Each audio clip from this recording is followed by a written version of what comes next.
Hey guys, it's your average middle-aged American back again with another video. This one is a reaction to the top 10 places to visit in France. This is done by Ryan Shirley. I will put his link down in the description. He makes some amazing videos, travel videos, goes all around the world. And cinematography is amazing. Information is very well presented. It just does a great job. So go check out his channel. And enough jibber jabber. Let's get on with it. My name is Ryan, and I want to show you some of my favorite places in the enchanting country of France. So Wow. Here's my French top 10.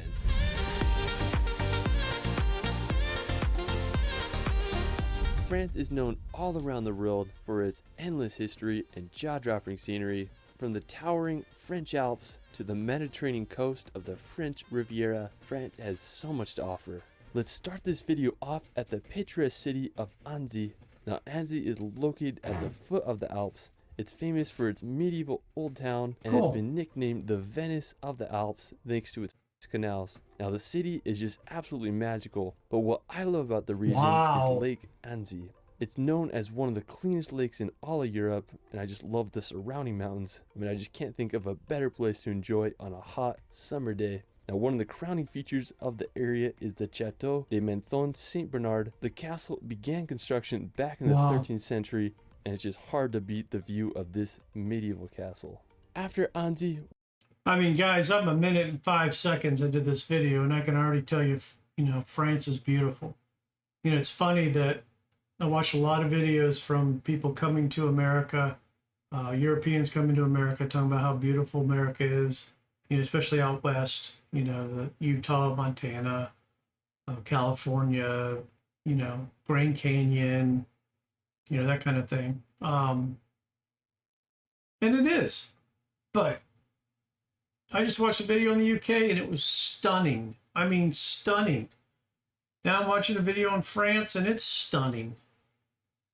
So I think we all need to just appreciate more what we already have. We can enjoy traveling for sure, but man, I gotta tell you, I'm already amazed. I'm a minute 5 into this video.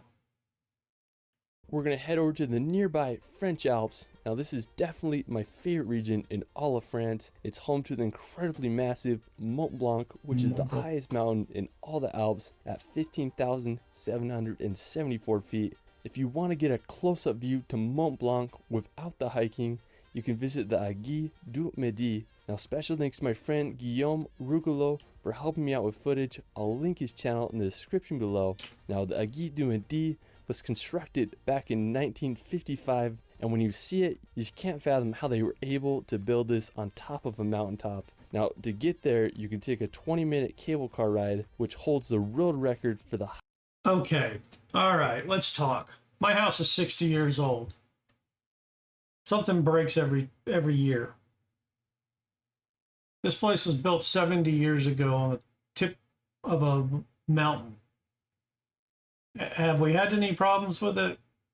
Has there been any, emergency situations? And what are these people doing? Are these people skiing?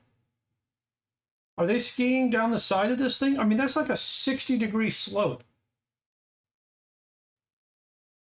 I mean, I don't know anything about skiing, but that looks pretty steep to me. Am I losing my mind here? Am I crazy? Is this normal behavior? I mean, that cable car is like vertical. It's like an elevator. Let me know about this place before I investigate going there, because it's a bit scary looking. Seriously though, I mean, has it been a safe thing for 70 years, or has it had its ups and downs? Because I don't want to be there when it has its downs. And are these people skiing? I'm dead serious. Let me know. I'm just an average middle-aged American. I don't know these things. highest vertical ascent by a cable car with an elevation gain of 9,000 feet. Now when you reach the top, you'll be able to witness one of the best 360 views in all the Alps. Now if you're into hiking, you'll have to experience the Tour du Mont Blanc. It's a roughly 170-kilometer trek that loops around Mont Blanc. You'll not only hike in France, but you'll also go through Italy and Switzerland. If you hike at a decent pace, you can expect to complete the loop in about 10 days. If I can Okay, so that's like 3 months for me. And how do you go through other countries on foot? I mean, is there literally like a little checkpoint? Are you packing a tent? I mean, is this like a 3-week adventure where you have to bring a little water purifier and drink out of streams and everything? Tell me what's going on here. I am really confused because he said a decent pace is 10 days. So call that at least 2 weeks for anybody somewhat normal. And for 2 weeks, you're on foot in the wilderness going through multiple countries. Do they just have like an agreement? If you don't go more than 5 kilometers past the border, then you're okay? Or how does that work? I mean, it's very odd to me. More power to anybody who can do that. It would take me a year to recover from that. travel to France this summer, I definitely want to attempt the Tour du Mont Blanc. I mean, literally just looks like pure paradise out there. After the Alps, we're going to head over to the Alsace region, now located in eastern France, bordering Germany and Switzerland. The Alsace region is famous for its fairy tale cities, wine country, and rich history. Over the centuries, the region has alternated between French and German control, and today it represents a mix of those cultures. The capital of Alsace is Strasbourg. It's home to the formal seat of the European Parliament. Another enchanting city in the region is Colmar. Colmar looks like something straight out of a Disney movie. The city's old town is lined with timber, medieval buildings. I love the canal that runs throughout the city. It just adds to the magic of the place. If you want to escape the cities, you can experience the Alsace wine route. It's a 170-kilometer long route that passes through some of France's greatest wine country and picturesque towns. One of my favorites is the quaint village of Ricquevier. It's believed to be the village that inspired the town from Beauty and the Beast. Even if you don't drink wine like me, it's impossible to not fall in love with this. Is this normal in Europe, or is this just a French thing where all the houses are just bunged as close together as humanly possible? And then you have all of this wide open space around it?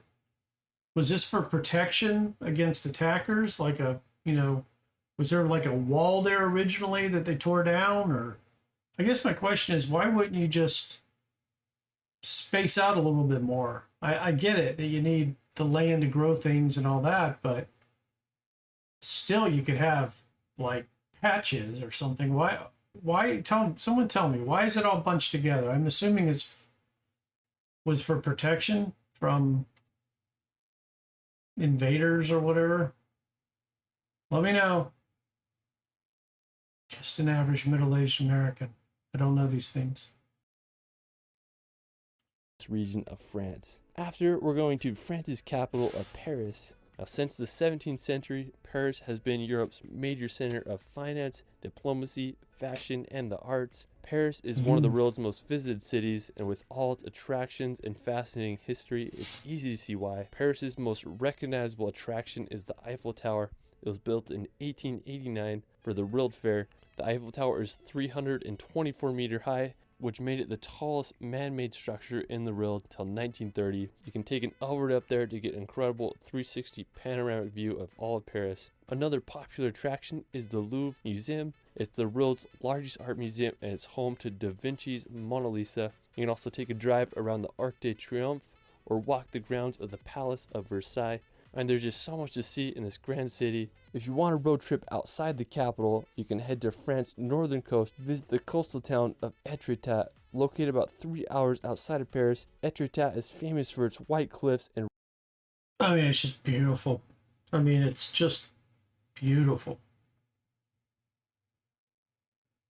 And the scale, I mean, you don't even notice, you can't even figure the scale until you You look up here in the top right corner there and you can see houses. I mean, that's just insane. You know, nothing's impressive without scale. But when you can get scale in something like that, that's just, I mean, it's just amazing.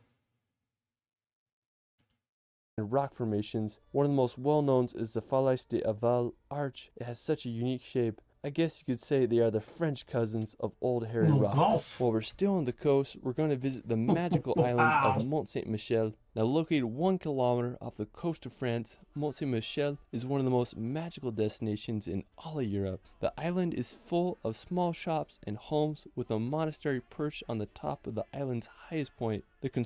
All right, in all seriousness, I mean, people live there. People own little houses on this island. I mean, could some billionaire come in there and just buy all that out and make it his estate? Or is this like a government protected kind of thing? You know, is the monastery, is that part of the government? Or, because I ain't gonna lie, it'd be a pretty cool place to live if you didn't have all those neighbors. What a tip. That's just a typical American thing to say, isn't it? Wow. I caught myself. Oh, comment down below. Clickety, clickety, click. Construction of the monastery began in the 10th century and was finished in 1523 due to its strategic position and dangerous changing tides.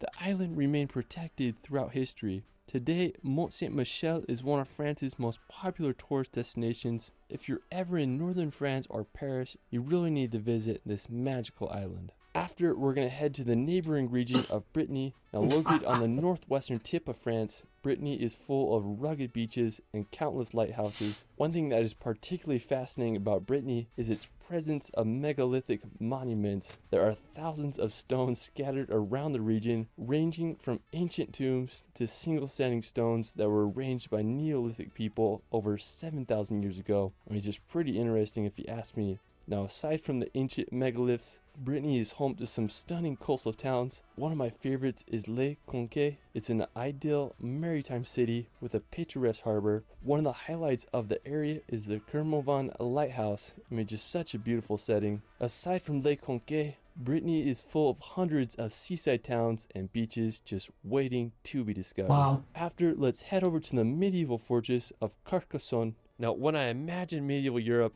I don't think there's a better place that exemplifies it better than this fortified city. Located in southern France, Carcassonne began as a Roman fortified hilltop and was given to the Visigoths in the 5th century, who continued to fortify and build the city. Throughout the centuries, Carcassonne proved to be an impregnable fortress.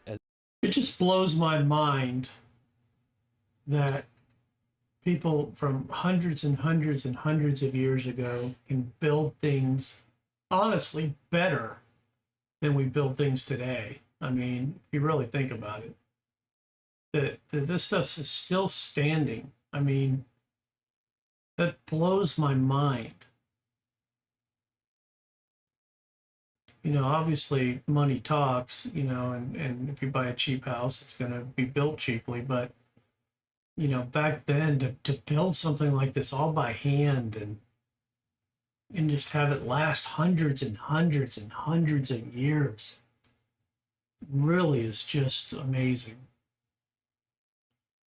As army after army failed to overtake the protected city, today the city consists of 53 towers that are protected by its 2 outer walls. It remains as one of Europe's greatest medieval gems. While we're still on the topic of medieval cities, we're going to head over to Uzes. Now located about 2.5 hours from Carcassonne, Uzes is a small town with quite the medieval charm. What I love about Uzes is the Duke's Castle. It has such a unique look to it. The main tower with its 4 mini spire gives off medieval vibes. Now while you're in Uzes, you can make the short 15-minute drive to the ancient Roman aqueduct Pont du Gard. It's over 2,000 years old and carried water over 50 kilometers to a Roman colony. It's the highest of all Roman aqueducts and it's one of the most well preserved. Another nearby place to visit visit is Avignon. It's a stunning French medieval city full of intriguing architecture and history. After, we're going to head down to southern France to the French Riviera, now located on the southeast corner of France. I have to say that the French Riviera is home to some of the world's best coastline. It's the perfect contrast between mountains and the Mediterranean Ocean. One stunning city on the French Riviera is Menthon. It's a stunning coastal city sandwiched between Monaco and the Italian border.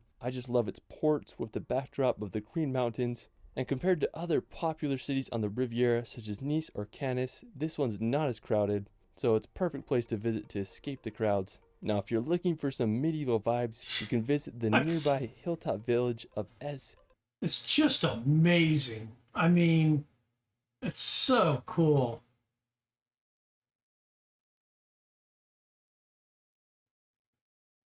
I mean, it's just so cool.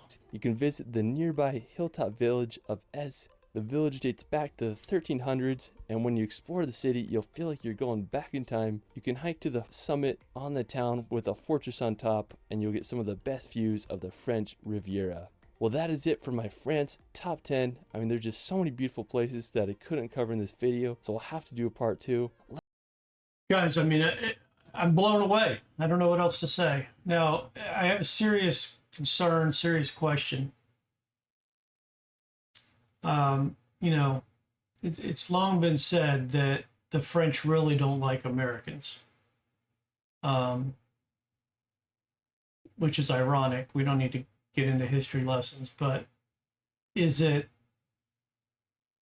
over exaggerated or is it true? I mean, is it if you're American and you're, you know, on your best behavior and you're not loud and you're not wearing, you know, American flag t-shirts and all of that, if you're just a normal guy with a small camera being respectful, are the French gonna hate you?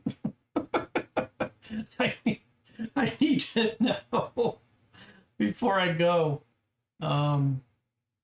So put down in the comments below, you know, what's the deal? Is it over exaggerated? Is certain parts of France? Is it only in Paris? Is it only for the obnoxious Americans? You know, I'm actually a pretty quiet guy overall, which is ironic because I started a YouTube channel, but hey, it is what it is. But let me know. I am actually very interested. So that's it for this video. It's amazing. Go check out link in the description to check out some of his other videos. I mean, they're all just stunning. I mean, just stunning. Really excited. Really excited. We're gonna start traveling and seeing some places we've never been. We've been out, you know, out of America a little bit, mostly the Caribbean. I've been to Canada. I've been around the United States. Been to Alaska. But you know, mostly the Caribbean, East and West Caribbean, Mexico, that kind of stuff. Have not been to Europe yet, so we're coming. Anyway, if you're new to the channel, it's anything and everything that interests me as a middle-aged American male. I am, you know, basically trying to get, you know, 2 to 3 videos up a week, and it's a wide variety of subjects. Right now I'm focusing on travel. I appreciate you subscribing. Thumbs up would be great, and I will see you on the next one. Take care.